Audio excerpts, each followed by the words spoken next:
ज़्यादा चेक्स कौन कराते हैं, अरेंज मैरिज वाले, लव मैरिज वाले? ज़्यादा चेक कौन कराते हैं, अरेंज मैरिज वाले या लव मैरिज वाले? मेरे हिसाब से ये अगर फैमिली चेक कराएंगे, ठीक है कि नहीं, तो लव मैरिज वाले आ जाएंगे, और अगर दूसरा चेक होगा तो अरेंज मैरिज ज़्यादा होती है। मतलब इंडिविजुअल अगर चेक कराते हैं, नहीं मैं बोल रहा हूँ ओवरऑल इन्वेस्टिगेशन ज़्यादा केसेस में आपके पास कहाँ आती है? Pre marital, arrange marriage cases में लोग ज़्यादा इन्वेस्टिगेशन मांगते हैं कि लव मैरिज? अरेंज मैरिज में। अरेंज मैरिज में। मुझे प्री मैरिटल कुछ स्टैट्स बताओ कि ज़्यादातर प्री मैरिटल जब इन्वेस्टिगेशंस करते हो तो लोग ज़्यादा झूठ कौन बोलते हैं? एनआरआईज बोलते हैं, सरकारी नौकरी वाले बोलते हैं, बिजनेस? एनआरआई झूठ बोलते हैं? बहुत बोलते हैं। क्या झूठ बोलते हैं? बहुत झूठ बोलते हैं। वो कोई कहता है मेरा पेट्रोल पंप है, कोई कहता है मेरा ये है, कोई कहता है मेरा वो है। कुछ भी नहीं कर रहे होते। जो पंजाब के लोग जो चेक कराते हैं, ये बिल्कुल वहाँ पर गड़बड़ हो जाती है। क्या कर रहे होते हैं वहाँ पे? कौन? कुछ है ही नहीं सिस्टम, उनका सिस्टम ही नहीं है। बहुत कम, अगर आप 10 केसेस करते हो तो आपको 3 केसेस करेक्ट मिलते हैं, 7 केसेस नेगेटिव आते हैं, आपका फ्रॉड आते हैं एनआरआई के अंदर। फ्रॉड मतलब क्या कि उधर कुछ भी नहीं, नौकरी कर रहे होते हैं? नौकरी कर रहे होते हैं, कोई कहाँ कर रहा होता है, कोई कुछ कमा रहा होता है, कोई ट्रक चला रहा होता है, राइट। और वो कहते हैं जी हमारा तो ट्रांसपोर्ट का काम है, बिजनेस है हमारा। अब ट्रक चला रहा है बंदा, कहेगा ट्रांसपोर्ट, यार ठीक है यार ट्रांसपोर्ट का काम होगा। मेरी उसके साथ पत्नी है, मेरे को उसने जो है 5% में रखा हुआ है। भाई क्यों रखा हुआ है तेरे को 5% के अंदर? जब चेकिंग होती है तो पता चलता है तो इतने पैसे कमा रहा है। ये इसकी तनख्वाह है, ये इसका अमाउंट है जो ये ले रहा है, ये इसका घर है जहाँ ये रह रहा है। तो तू पार्टनर कहाँ से हो गया? बट उस अट्रैक्शन में बहुत लोग फंस जाते हैं। यस, वो नॉर्थ इंडियन ज़्यादातर। एक्सप्लेन। पंजाब तो कहता है जी आप जाओ शादी करो, असी आने हैं तुहाडे पिछे। Their thoughts are such. Now they are also intelligent.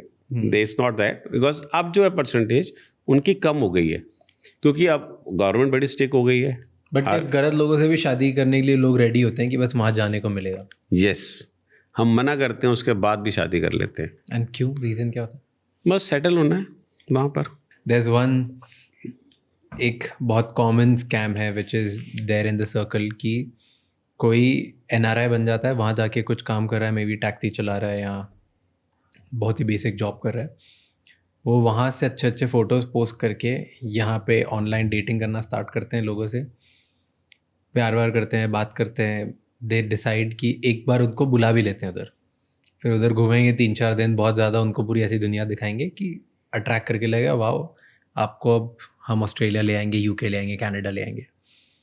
And then वो बोलते हैं शादी करते हैं, शादी करने के लिए मैं इंडिया आ रहा हूँ मेरी फैमिली के साथ।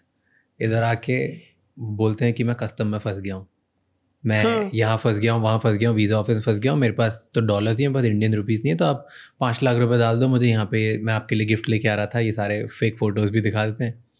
5 लाख रुपए डाल दिए किसी लड़की ने उम्मीद में, या लड़के ने उम्मीद में कि चलो ये आ ही जाएगा, अभी तो शादी, अपना फ़ोन भी बंद कर देगा, नज़र भी नहीं आएगा, भाग जाएगा। 5 लाख रुपए लिए स्कैमर्स तो कुछ भी कर सकते हैं ना। ये एक ही मतलब 5 लाख रुपए कम से कम 15 लोगों से कर लिया और करते ही जा रहे हैं, हर शहरों में बढ़ते जा रहे हैं। It's like full group doing. आप हिंदुस्तान के अंदर देख लो ना, आप हिंदुस्तान के अंदर देख लो कि ऐसे ऐसे स्कैमर्स हैं जिन्होंने पुलिस वालों तक को नहीं छोड़ा। मैं प्रोसेस बताऊँ ना, पोस्ट मैरिटल कोई आया आपके पास कि सर अब शादी हो गई है हमारे बच्चों की या हमारी, अब हम चाहते हैं कि हम सामने वाले पे, हमारे पार्टनर पे इन्वेस्टिगेशन करें, तो क्या प्रोसेस होती है?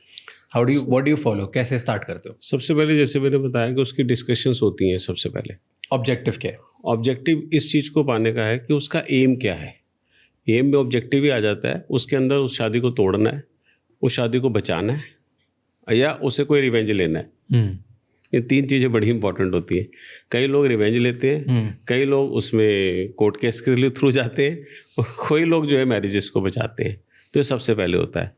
हम लोगों को हमेशा बोलते हैं कि बॉस जिस शादी में ट्रस्ट नहीं है, राइट, जिस शादी में आप किसी के ऊपर एतबार, ट्रस्ट हो जाता है, रिलेशनशिप को कैसे बरकरार करते हो, कम्युनिकेशन। अब जैसे क्या होता है कि मैरिटल कपल्स होते हैं, ये टाइम ही नहीं देते एक दूसरे को।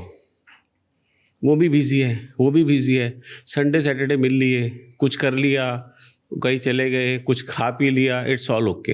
ये कोई मैरिज लाइफ है? आपको एटलीस्ट अपने बीवी को अपने 24 घंटे में से 1 से 2 घंटे तो एवरेज देना चाहिए वर्किंग डेज में, 1 घंटा तो कम से कम दो।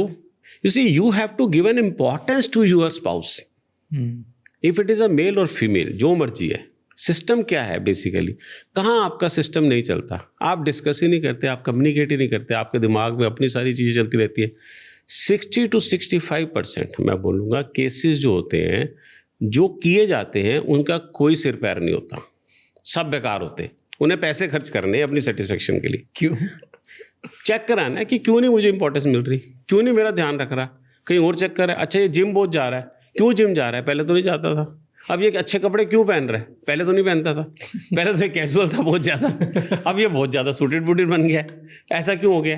अरे मेरी वाइफ जो है, पहले तो इतने बाल थे, अब इतने बाल करा लिए, अब इसने स्लीवलेस पहनना स्टार्ट कर दिया, अब इसने साड़ी कॉटन्स की पहननी स्टार्ट कर दी है। अरे भाई यार, तुम इस चीज़ से ऊपर उठ जाओ। तो 55 to 60%, 60 to 65% भी हो सकता है। इन्हीं रीजंस की वजह से इन्वेस्टिगेट करा। मैं कह रहा हूँ, लोग खाम खा के इन्वेस्टिगेशन कराते हैं जिसकी कोई तुक नहीं है, फालतू शक। अगर आप एब्यूसिव लैंग्वेज यूज करते हो, मेल एब्यूसिव लैंग्वेज यूज करता है, फीमेल भी एब्यूसिव लैंग्वेज यूज कर रही है, लड़ाइयाँ हो रही हैं घर के अंदर, मार पिटाई हो रही है, आप डिवोर्स चाहते हो, आई कैन अंडरस्टैंड। वो एक स्ट्रॉन्ग रीजन बनता है डिवोर्स का, राइट? लेकिन उसके लिए आपने कितनी कंप्लेंट्स की है? अगर आपने 100 नंबर पे कॉल भी नहीं किया और आपने मार खाई या आपने मारा, राइट, जो मर्जी हुआ, आपने 100 नंबर पे कॉल नहीं पार्टी ने किया, तो उस 100 नंबर की कॉल को कहाँ देखा जाएगा, उस चीज को कहाँ रिकॉर्ड किया जाएगा?